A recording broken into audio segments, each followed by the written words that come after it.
चेन्नई के परम पूजनीय नरसिम्हा स्वामी जी ने श्री साई सानिध्य में रहे साई भक्तों से 1937 में मुलाकात की थी। उन भक्तों ने साई सानिध्य की यादें स्वामी जी को बताई थी। वो यादें उन्होंने लिख कर रखी है। उसी याद में से एक याद आपको सुनाते हैं। इंदौर के निवृत्त तहसीलदार जी के रेगे इन्होंने श्री साई बाबा का प्रत्यक्ष दर्शन लिया था। वो कहते हैं, 1912 में मुझे इतना बुखार आया कि मैं बेहाल हो गया था। इसलिए मैं अपने ससुर नारायणराव पराड़कर इनके घर आराम करने गया। वो साई भक्त थे। उन्होंने मुझे श्री साई बाबा की उदी लगाई। उस दिन मैं जब सोया था तब मेरे सामने एक सन्यासी प्रकट हो गया। मेरे कंधे पर हाथ रखकर वो बोला, बेटा डरो मत, 3 दिन में तू ठीक हो जाएगा। ये सपना नहीं था। एकदम घर में ये सन्यासी को देखकर मैं घबरा गया और मैंने ससुर को आवाज़ दी।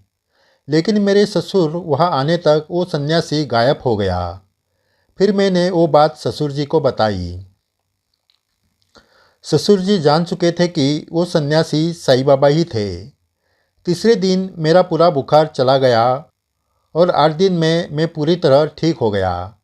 फिर मेरे ससुर ने मुझे शिरडी जाकर बाबा का दर्शन करने के लिए कहा, लेकिन 2 साल तक मैं शिरडी जा नहीं सका। 1914 में मैंने तीसरे लड़की के शादी के लिए काम से छुट्टियां ली थी।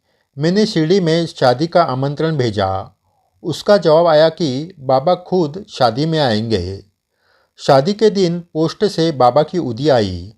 उसमें लिखा था कि वो उदी पति पत्नी को लगाई जाए। उस दिन एक फ़कीर आया और मेरे ससुर के पास एक पैसा मांगा, लेकिन उन्होंने उसके पास ध्यान नहीं दिया। फिर उन्हें महसूस हुआ कि वो फ़कीर श्री साई बाबा ही थे। वैसे उन्होंने मुझे कहा भी। फिर मैंने कहा, अगर वो बाबा ही थे तो फिर से आएंगे। दूसरे दिन वो फ़कीर सचमुच में फिर से आया और उसने मेरे पास एक पैसा मांगा। मैंने वो उसे दे दिया। मेरे ससुर ने उन्हें खाना खाने के लिए विनती की, लेकिन फ़कीर ने ना कहा। शादी के बाद 1914 में मैं शिरडी में पहली बार गया। तब 4 दिन रहा था। मुझे देखते ही बाबा ने कहा, इतनी देर क्यों लगाई? मैंने कहा, बाबा मैं एक गरीब क्लर्क हूँ। हालात की वजह से मैं तुरंत नहीं आ सका। फिर बाबा ने दक्षिणा मांगी तो मैंने उन्हें 5 रुपये दिए। लेकिन बाबा ने और 5 रुपये मांगे। मैंने वो भी दे दिए। बाबा ने कहा, अब तेरे पास से और कुछ आना बाकी नहीं है। इस शब्द का अर्थ मुझे घर जाने के बाद पता चला। मेरे पत्नी से पता चला कि उसने शिरडी में बाबा को 5 रुपये मनी ऑर्डर की थी, लेकिन वो मनी ऑर्डर वापस आ गई। उस पर लिखा था कि पैसे प्रत्यक्ष मिलने के बाद लिए जाएंगे। ये 1 साल पहले की बात थी जो मुझे मालूम नहीं थी। इसलिए बाबा ने मुझसे 5 रुपये ज़्यादा लिए थे। मेरी पत्नी का देहांत 1936 में हुआ। उसके बाद मेरी तबीयत बहुत खराब हुई। मैं निराश होकर बाबा के फ़ोटो के सामने बैठा था। तभी फ़ोटो में से आवाज़ आई कि नौकरी छोड़ दे। ऐसा आवाज़ 3 दिन तक आया था।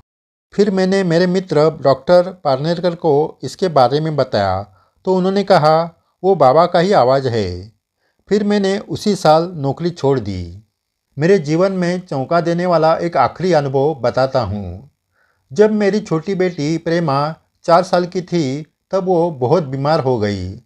सब दवाइयाँ उसे दे दी गई थी, लेकिन वो ठीक नहीं हुई। उसका शरीर अस्थिपंजर हो गया। आखिरकार मेरे पत्नी ने श्री साई बाबा को पुकारा। तब बाबा का आवाज़ आया कि मैं तीसरे दिन उसे दुख मुक्त कर दूंगा। इस आवाज़ के बाद पत्नी ने देखा तो बेटी का देहांत हो गया था। पत्नी ज़ोर ज़ोर से रोने लगी। उस वक्त मैं ऑफिस में था। किसी ने मुझे आकर ये बात बताई। मैं तुरंत घर आ गया।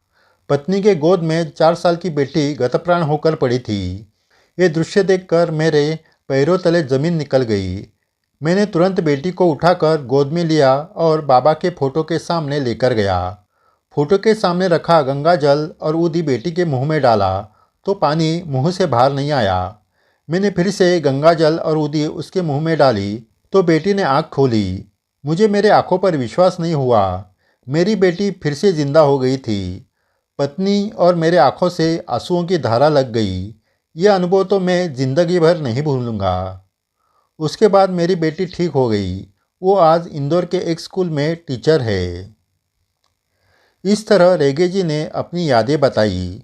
सही सानिध्य में रहे उनका प्रत्यक्ष दर्शन लिए हुए भक्तों के अनुभव अगले वीडियो में भी सुनाए जाएंगे। जय साई राम। साई भक्तों, आपने अभी सुनी हुई घटना कभी पढ़ी नहीं होगी। श्री साई सागर चैनल श्री साई बाबा की अनसुनी सच्ची घटना आपके सामने लाते रहेंगे। चैनल सब्सक्राइब किया नहीं तो ज़रूर करें। वीडियो शेयर करके अपने साई बाबा की लीला सभी साई भक्तों को पहुँचाएँ। ये साई सेवा है। जय साई राम।